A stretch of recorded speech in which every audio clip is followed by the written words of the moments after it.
Salam, bu videomuzda azimut məsələləri üzərində çalışacağıq. Azimut ümumiyyətlə nə deməkdir? Belə təsəvvür edək, hər hansı bir səyyah müəyyən bir nöqtədən müəyyən bir nöqtəyə səyahət etmək istərkən o azimutu mütləq şəkildə bilməlidir. Azimut 4 istiqaməti var. Kursuna diqqətlə baxın. Yuxarı tərəf şimal adlanır, belə deyək, yuxarı. Şərq tərəf budur, cənub budur, qərb budur, bu da şimal. Şimal 0 360 dərəcə hər ikisi də məsələ dəyişir. Şərq 90 dərəcə, cənub 180 dərəcə, qərb isə 270 dərəcədir.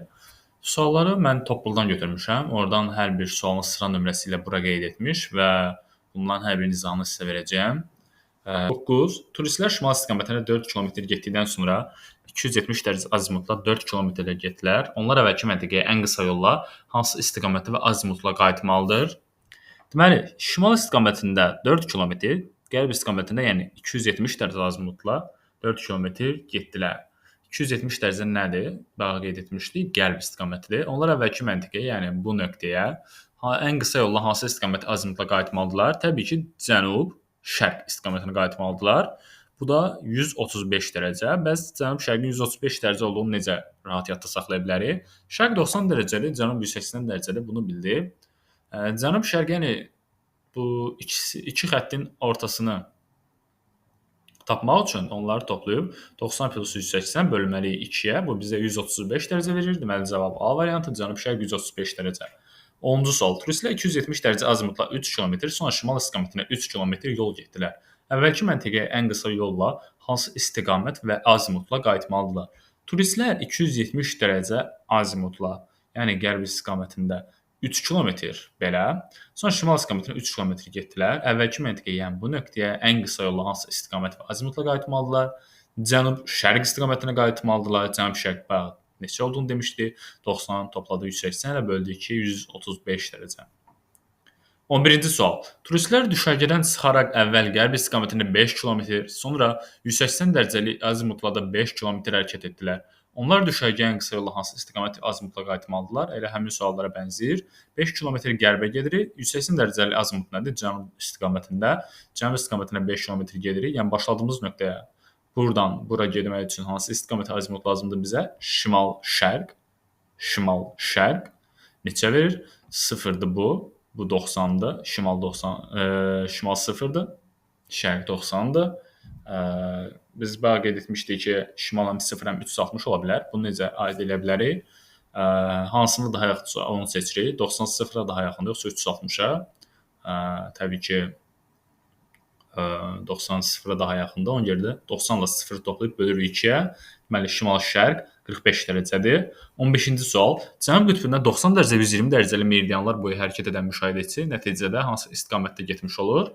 Əgər cənub qütbündə meridianlar boyu hərəkət ediriksə, biz şübhəsiz ki, şimal doğru hərəkət etmiş olacaq. Belə deyim, yer kürəsini bir kürə formasında təsəvvür edin və onun kürənin ən aşağı səthə dəyən nöqtəsi cənub qütbü adlansın. Yəni cənub qütbündən, yəni ən aşağıdakı nöqtədən hansı istiqamətə gedirsinizsə gedin, hansı istiqamətə gedirsinizsə gedin, mütləq şəkildə siz şimal istiqamətinə doğru gedəcəksiniz. Deməli, cavab A variantı, şimala. 16-cı sual. Cənub qütbündə 0 dərəcə və 180 dərəcə meridianlar boyu hərəkət edən müşahidəçi hansı istiqamətdə getmiş olur? Cənub qütbü, yenə deyirəm, ən aşağı nöqtədir. 0 və 180 dərəcəli olmasın. İstəyirsinizsə 30 dərəcəli şərq uzunluğunda hərəkət edin və ya 60 dərəcəli qərb uzunluğunda hərəkət edin. Heç bir fərqi yoxdur. Yenə də siz şimal doğru hərəkət edəcəksiniz. Cavab C variantı, şimala. 26. Səyyah şimal yarımkürəsinin azimutla hərəkət etməlidir ki, qütb ulduzu ondan sol tərəfdə görünsün. Qütb ulduzu şimal qütbünün tam üstündə yerləşir. Bunu yadda saxlayaq. Şimal qütbü nədir? Cənub qütbünün tam tərsi. Yerin bir kürə kimi fikirləşsə, ən yuxarıdakı nöqtə şimal qütbü olur.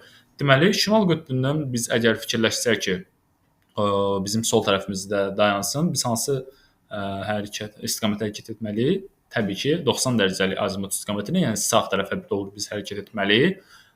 Belə izah edeyim. Qapıdan əgər biz sağ tərəfə doğru hərəkət etsək, qapı bizim solumuzda qalır. Yəni qütb ulduzunda bir növ qapı ilə eyniləşdirib, belə məntiqli yadda saxlayaraq siz bu cavabı tapa bilərsiniz. Cavab C variantı, 90 dərəcə. 27. Bakıdan şimal-qərb istiqamətində olan məntəqədən ekvatora doğru ən qısa məsafəni qət etmək üçün tələb olunan azimut. Həlli. Bakı 40 dərəcə şimal enliyi 50 dərəcə şərq uzunluğunda yerləşir. Tutaq ki, nəzərdə tutulan məntəqə Bakıdan şimal-qərb istiqamətinin olmaqla 50 dərəcə şimal enliyi 30 dərəcə qərb uzunluğunda yerləşən məntəqədən ekvatora doğru hərəkət etmək üçün cənub istiqamətini, yəni 180 dərəcə azimut istiqamətində hərəkət etməlidir. Belə deyim, Bakı 40 dərəcə şimal enliyi 50 dərəcə şərq uzunluğudur. Bunu yadda saxlamalıyıq mütləq şəkildə. Bu bizə çox sualda lazım olur və bu verilmir. Bunu bir növ hər daim yaddaşımızda saxlamalıyıq. Deməli, həmin məntəqə Bakıdan şimal-qərb istiqamətində yerləşdiyi üçün demək şimal yarımkürəsində yerləşir. Şimal yarımkürəsindən də ekvator xəttinə çatmaq üçün istənilən formada biz 180 dərəcəli azimutla hərəkət etməliyik. Yəni mütləq şəkildə biz cənuba doğru hərəkət etməliyik. Bu şəkildə biz ekvatora çata bilərik. Cavab D variantı 180 dərəcə. 28-ci sual. Əvvəlcə 90 dərəcə, sonra da 180 dərəcəlik azimutla bərabər məsafədə hərəkət edən ekspedisiya üzvləri əvvəlki məntəqəyə qısa yolla hansı azimut və istiqamətlə qayıtmalıdırlar? 90 dərəcə şərqə getdi, 180 dərəcədə cənuba getdi. Deməli, şimal-qərb bu nöqtəyə çatmaq üçün biz şimal-qərb istiqamətinə getməliyik. Şimal-qərbin neçə olduğunu biz necə tapa bilərik? Demişdik, bura 270-dir, burası 0 və 360-dır ikisindən biri. 270 0 və 360-dan 360-a daha yaxındır. Buna görə də 360 ilə 270-i toplayıb bölürük 2-yə. 270 ilə 360 toplayanda bizə 630 verir. 630-u da 2-yə bölsək 315 dərəcə. Deməli, cavab C variantı 315 şimal-qərb. 29-cu sual. Əvvəlcə 0 dərəcə, sonra isə 90 dərəcəlik azimutla bərabər məsafədə hərəkət edən ekspedisiya üzvləri əvvəlki məntəqəyə qısa yolla hansı azimut və istiqamətlə qayıtmalıdırlar? Əvvəlcə 0 dərəcə şimala, sonra 90 dərəcə şərqə hərəkət etdi və cənub-qərb istiqamətinə yönəlirik. Bu nöqtədən bura çatmaq üçün, yəni başladığımız nöqtəyə çatmaq üçün cənub-qərb istiqamətini necə tapa bilərik? Cənub budur 180 dərəcə, qərb budur 270 dərəcə. 180 ilə 270 toplayıb bölməliyik 2-yə, 450 onların cəmidir. 450-ni 2-yə böləndə də 225 dərəcə verir. Cavab D variantı 225 cənub-qərb. Belə deyim sizə, deməli, əgər hər hansı bir sualı başa düşməsəniz, siz bunu mənə mütləq şəkildə şərh bölməsində bildirin və mən də sizə ən qısa müddətdə cavablandırmağa çalışacağam. Beləliklə çalışaq bu mövzuda heç bir qanlı nöqtə qalmasın. Çünki çox asan mövzudur və ümid edirəm azimut məsələsi imtahana düşərsə, siz bunu heç bir çətinlik çəkmədən qısa vaxtda doğru şəkildə həll edə bilərsiniz. 47-ci sual. New York ilə Bakı şəhərləri arasında müvafiq olaraq hər iki istiqamətdə uçan təyyarələrin hərəkət etdikləri azimutları müəyyən edin. Belə deyim, New York Bakı şəhəri ilə eyni şimal enliyində yerləşir. Hər ikisi 40 dərəcə şimal enliyində yerləşir, lakin uzunluqlar fərqlidir. Deməli, belə New York Bakının qərb tərəfində, Bakı isə New Yorkun şərq tərəfindədir və başqa sözlə desək, New York Bakıdan 270 dərəcəli, Bakı isə New Yorkdan 90 dərəcəli azimutdadır. Buna görə də cavab C variantı 90 dərəcə və 270 dərəcə. Asan sualdır bu da. 48. Eyni meridianın üzərində yerləşən Ulan-Bator şəhəri 48 dərəcə şimal enliyi, Cakarta isə 6 dərəcə cənub enliyindədir. Ulan-Bator Cakartadan hansı azimutda və istiqamətdə yerləşir? Yeri gəlmişkən qeyd edək ki, Ulan-Bator Monqolistanın, Cakarta isə İndoneziyanın paytaxtıdır. Bunların biri şimal yarımkürəsində, Ulan-Bator şimal yarımkürəsində, Cakarta isə cənub yarımkürəsində yerləşir. Ulan-Bator Cakartadan şimal istiqamətində, yəni 0 dərəcəli azimutda, Cakarta isə Ulan-Batordan 180 dərəcə azimutda yerləşir. Ulan-Bator Cakartanın şimal hissəsində və Cakarta isə Ulan-Batorun cənub hissəsində yerləşir. Cavab D variantı 0 dərəcə və şimal. 49-cu suala baxaq. Ankara və Pekin şəhərləri arasında eyni enlikdə yerləşsələr də, Ankara 33 dərəcə şərq uzunluğunda, Pekin isə 116 dərəcəli şərq uzunluğunda yerləşir. Pekinin Ankaradan hansı azimutda və Ankaranın Pekindən hansı istiqamətdə yerləşdiyini müəyyən edin. Ankara yeri gəlmişkən qeyd edək ki, Türkiyə paytaxtıdır, bildiyiniz kimi. Pekin isə Çinin paytaxtıdır. Bunlar hər ikisi şimal enliyində yerləşsələr də bunların arasında uzunluq fərqi var. Dediyimiz kimi Ankara 33 dərəcə şərq uzunluğunda, Pekin isə 116 dərəcə şərq uzunluğunda yerləşir. Hər ikisi şərq yarımkürəsində yerləşirlər. Pekin Ankaradan 90 dərəcəli azimutda yerləşir. Ankara isə Pekindən 270 dərəcəli azimutda yerləşir. Ankara Pekindən deməli qərb istiqamətində, Pekin isə Ankaradan şərq istiqamətində yerləşir. Deməli cavab B variantı 90 dərəcə və qərb. 58-ci sual. Səyyahlar düşərgədən çıxaraq əvvəl cənub istiqamətinə 5 km, sonra isə 90 dərəcəlik azimutla 5 km hərəkət etdilər. Onlar geriyə ən qısa yolla hansı azimut və istiqamətlə qayıtmalıdırlar.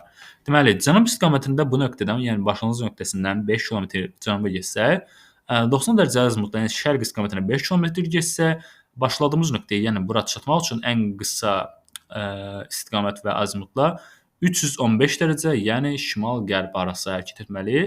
Dedik 270 360-a daha yaxındır. 360 və 270 topladıq böldük 2-yə. 315 dərəcə şimal-qərb. Şimal-qərb istiqamətində. 60-cı sual. Səyyahlar düşərgədən çıxaraq əvvəl şərq istiqamətində 10 km, sonra isə 0 dərəcəlik azimutla 10 km hərəkət etdilər. Onlar geriyə ən qısa yolla hansı azimut və istiqamətlə qayıtmalıdırlar? Onlar geriyə ən qısa yolla 225 dərəcəli azimutla qayıtmalıdırlar. Bunu necə tapdıq? Bu 180 dərəcəli, bu 270 dərəcəli. Topla 450, 450 bölü 2, 225 dərəcə verir. Deməli, cənub-qərb istiqamətində. 75-ci sual. M məntəqəsindən çıxan turist hər dəfə 20 km olmaqla müvafiq olaraq 135 dərəcə, 90 dərəcə, 315 dərəcə və 270 dərəcə azimutla hərəkət etmişdir. Onun hərəkət istikamətinə uyğun gələn sxemi müəyyən edin. Deməli, belə izah edeyim. Bu cavab üzərində izah edəcəm. Doğru cavab burada A-dır. Baxaq. M nöqtəsi budur. M nöqtəsindən 135 dərəcə biz cənub-şərq istikamətinə doğru hərəkət edirik.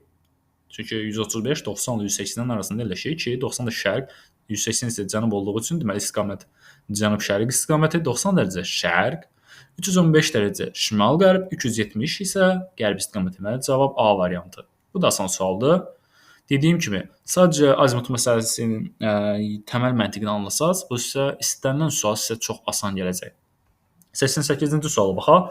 Turistin A-B-C-A hərəkət marşrutu aşağıda verilən hansı azimutlara uyğun gəlir?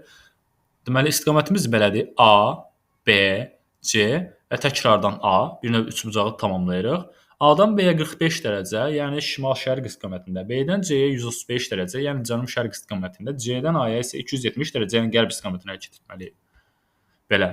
90-cı sual. Turist ilkin məntəqə 225 dərəcə azimutla qayıtmışdırsa, o hər dəfə eyni məsafələr qət etməklə əvvəl hansı istiqamətlərdə getməlidir?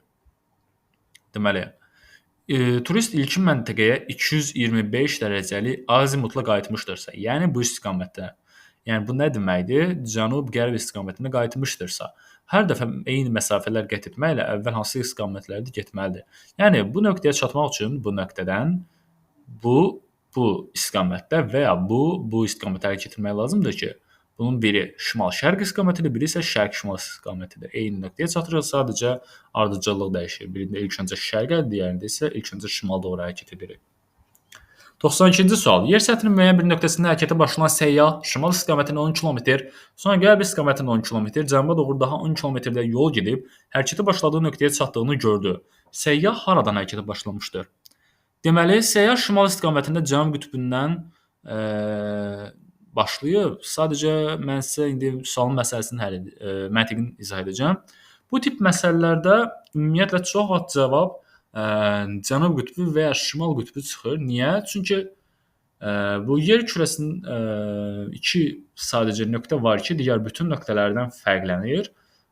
Bunlar şimal qütbü və cənub qütbüdür. Nə ilə fərqlənir? Şimal qütbündən istənilən istiqamətə getsək, biz mütləq şəkildə cənub istiqamətinə getmiş oluruq. Yəni hansı dərəcəli azimutla getməyimizdən asılı olmayaraq. Və cənub qütbündən də istənilən dərəcəli azimut, yəni uzunluqla getsək, yenə də biz şimal istiqamətinə hərəkət etmiş olacağıq. Bu sadəcə cavab deməli 10 km şimala doğru, qərb istiqamətində 10 km şərt olaraq göstərirəm. Daha sonra da cənuba doğru 10 km getsə, eyni nöqtəyə, yəni cənub qütbünə çatırıq. Yox, əgər bu nöqtədə başlasaydıq, Antarktida üzərindəki bu nöqtədən başlasaydıq, şimal istiqamətinə getsəydi, sonra belə getsəydi, sonra cənubu istiqamətinə getsəydi, görürsüz, arada fərq var və bunlar eyni nöqtə sayılmır. Bunun eyni nöqtə olması üçün sadəcə biz cənub qütbündə bu fikir gerçəkləşə bilər. Asan sualdır, ümid edirəm məntiqi başa düşdünüz. 95-ci sual. Bakı və Pekin eyni coğrafi enliklərdə yerləşsələr də, Bakı 50 dərəcə şərq uzunluğu, Pekin isə 117 dərəcə şərq uzunluğundadır. Bakının Pekindən hansı azimutda, Pekinin isə Bakıdan hansı istiqamətdə yerləşdiyi müəyyən edin. Bakı və Pekin hər ikisi şimal enliyində yerləşirlər. Bakı Pekindən bayaq qeyd etmişdik ki, qərb istiqamətində, Pekin isə Bakıdan şərq istiqamətində yerləşir. Bakı 50 dərəcə şərqi uzunluğunda yerləşir, Pekin isə 117 dərəcə şərqi uzunluğundadır. Bakı Pekindən 270 dərəcə azimutda, yəni qərbdə yerləşir. Pekin isə Bakıdan şərqdə yerləşir, yəni 90 dərəcəlik azimutda. Bu da asan sual idi. 103-cü sual. 30 dərəcə şimal enliyi və 50 dərəcə şərq uzunluğunda yerləşən məntəqədən verilən azimutlarla hərəkət edən müşahidəçi qütb ulduzunu özündən müvafiq olaraq hansı tərəfdə göstərir? 270 dərəcə, 180 dərəcə, 90 dərəcə və 0 dərəcə. Tutaq ki, elə bizim burada olduğumuz nöqtə 30 dərəcə şimal enliyi və 50 dərəcə şərq uzunluğudur. Aydın məsələdir. Və biz bayaq qeyd etmişdik ki, qütb ulduzu şimal qütbünün düz üzərində yerləşir. Tutaq ki, bu qütb ulduzudur. Bu nöqtədən 270 dərəcəli azimutda hərəkət etsək, üzümüz belə, bizim sağımızda qalır. Əgər 180 dərəcəli hərəkət etsək, bizim arxa tərəfimizdə qalır. Sola 90 dərəcə istiqamətdə getsək, bizim solumuzda qalır. 0 dərəcəli azimutda getsək isə biz üzbəüz olur qütb ulduzu ilə. Bu sualın da cavabı belə. Aydındır. 104-cü sualda bir öncəki suala bənzəyir. 50 dərəcə şimal enliyi və 70 dərəcə şərq uzunluğunda yerləşən məntəqə budur. Verilən azimutlarla hərəkət edən müşahidəçi qütb ulduzunu özündən müvafiq olaraq hansı tərəfdə görər? Qütb ulduzu burada yerləşir. 0 dərəcə, yəni belə üzbəüz oluruq. 180 dərəcə, yəni arxa tərəfdə qalır. 270 dərəcə sağımızda qalır və 90 solumuzda qalır. Cavab B variantı. Dostlar, suallar bu qədər idi. Bu qədər asan. Ümid edirəm təməl məntiqi başa düşdünüz. Əgər təməl məntiqi başa düşdünüzsə, istənilən məsələni azimutla bağlı istənilən məsələni həll edə bilərsiniz. Əgər dediyim kimi hər hansı bir başa düşmədiyiniz məqam varsa, bunu mənə mütləq şərh bölməsində bildirin. Ən qısa zamanda sizə cavab yazacağam.